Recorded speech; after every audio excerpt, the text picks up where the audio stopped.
Welcome back to the show. Now we have new updates on the dock workers strike. Striking U.S. dock workers returned to work today after reaching a tentative agreement with employers on an improved wage offer. The conditional offer is for a 62% wage increase.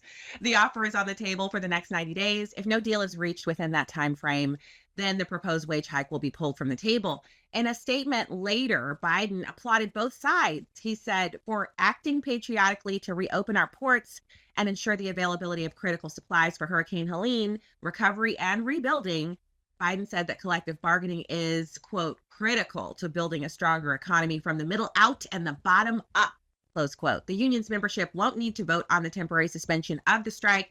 Until January 15th, the workers will be covered under the old contract, which actually expired on September 30th. Joining me now to discuss the latest on the strike agreement and what we can expect in the next 90 days is President of the National Right to Work Committee, Mark Mix. Mark, thanks for joining us again. Good to be on with you, Stacy. This is this ongoing story, and it's an important one. And the one thing I didn't see in Biden's statement was the political angle here, and that's a really important part of all this, Stacy. I mean, obviously, getting relief aid to those folks that have been devastated by the hurricane is a really important part of all this. But the idea of the politics is something that goes unmentioned, except for places like this, where Kamala Harris is saying, we've got to have this crisis off the table as we had, 5 weeks to Election Day, because they don't want to impose Taft-Hartley, which would say everybody back on the job by government decree. It basically was de facto Taft-Hartley when the government puts their finger on the scale and says, look, you got to offer a wage increase here, and we got to get this over, and we'll just reset it on January 15th. So this is not over, as Yogi Berra would say, it's not over until it's over. Yeah, but you know what? I got a little bit of, it's like spinach stuck in my tooth or something. It's an annoyance. And it's nothing that I can actually do anything about. But I've had a few calls on radio, and I've even kind of texted back and forth with some of my friends. And the big joke of the day for us is I'm going to ask my boss for a 50% raise, not 62%. No, just 50%. I'm going to ask for a 50% raise. And the reactions I've gotten back from people are, well, how many more hours of radio are you going to do? How many more time slots am I going to take over? My husband just laughed, but not the joyous laugh of someone who's had their mind tickled. He laughed derisively, and he said, good luck with that. I don't know anyone, even the most successful people I know, don't get raises of 50%, even if it's over 4 or 5 years. It's just not done. This is an amazing development that has happened here. Yeah, well, good for the longshoremen. I mean, but Stacey, this goes to a bigger issue that really has not been talked about at all. And this is the monopoly power that a union official has for every port from Maine to around to Houston. I mean, this is like an exemption from antitrust, which unions have to basically shut down the entire economy until their demands are met. And, they started out with a 77% increase request. U.S. Maritime Association started out with 40, then 50, and now it's 62. So good, congratulations to the ILA. Not so much congratulations to the consumers who will have this cost passed on to them once these transportation costs are figured into the cost of working, bananas from South America, textiles from East Asia, all that stuff. We're ultimately going to pay for this. And yet the things left on the table, Stacey, the automation that makes the ports more efficient, the other issues regarding non-union workers working with union members, those are the things we're concerned about. We've talked about that. Those are still out there. And like I said, it's not over till it's over. And, this giving in on the pay is really kind of gets this through the election to January. But I suspect it's going to be a very hard negotiation on the remaining issues as they head into January. So this is not over. The crisis still could repopulate itself as we get into January. Yeah, I mean, I see this as a temporary Band-Aid, and not even a very good one, like not a high quality Band-Aid, a knockoff Band-Aid, because they just wanted to get this out of the news cycle because the election is around 30 days away. So this is my question. You mentioned politics. Mark, could it be, and I hate saying this, but this is the reality that we're living in. You know what I'm going to say.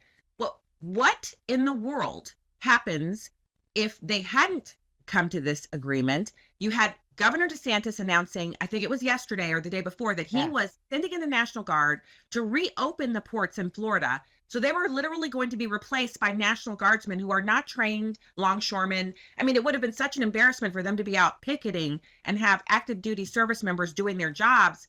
Do you think that drove this decision?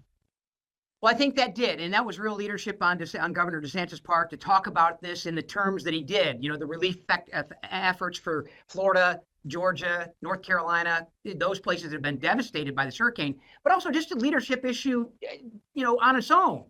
It really is important. And I think the other part of that, and that was certainly part of it, but the attention that the union official was getting. This Harold Daggett guy living in a 7,500 square foot home with a Bentley convertible and a 5-car garage and a salary almost $1 million a year. I mean, when he talks about the common man, he's not talking the language of the ILA guys who's saying, hey, we just got to get our fair share. That guy's got plenty of his fair share. And I'm not arguing about people's wages. We're just not doing that. But the idea that he makes this about rhetoric when he's living there in that house, I don't know if you saw the picture, Stacy, but boy, oh boy, that's a pretty nice place. An amoeba-shaped pool and, an outside grill and, pizza and that kind of thing. I'd like to, Oh, well, I mean, I think living well is a great reward for hard work, and I never begrudge anyone anything. Amen. In fact, one of my favorite things is that Al Gore has a house that's so well lit you can see it from space. Apparently, there are 200 light bulbs on each end of the house, and we don't know the number in the middle, but you can see it from the International Space Station. It's actually a landmark for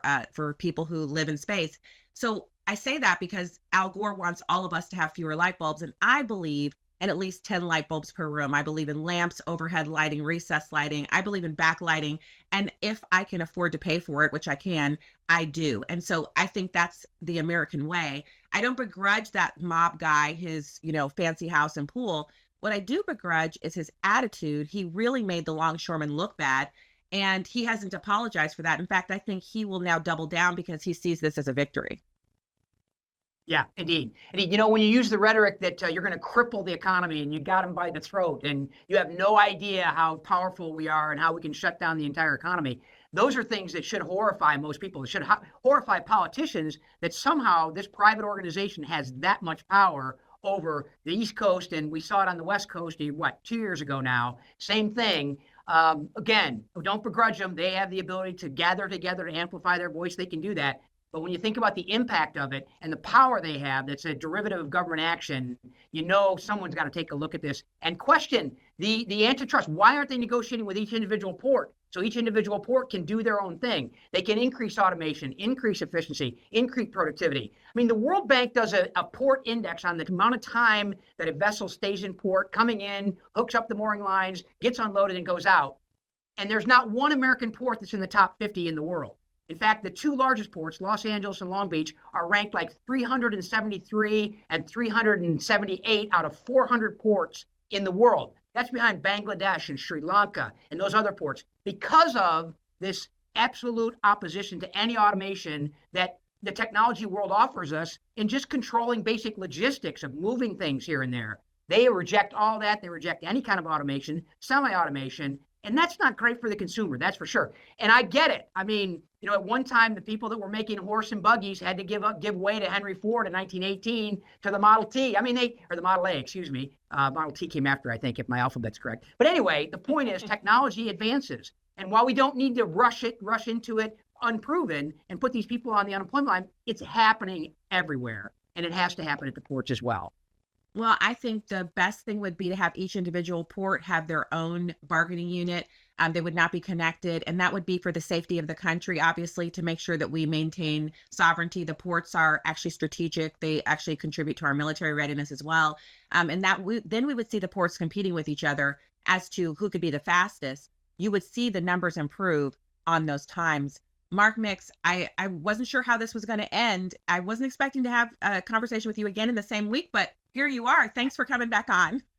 Stacy, always a privilege. And I'm going to say it again, get some rest, please. Okay. I'll try. I'll do my best. Mark Mix, president of the National Right to Work Committee. Thank you. Have a great weekend.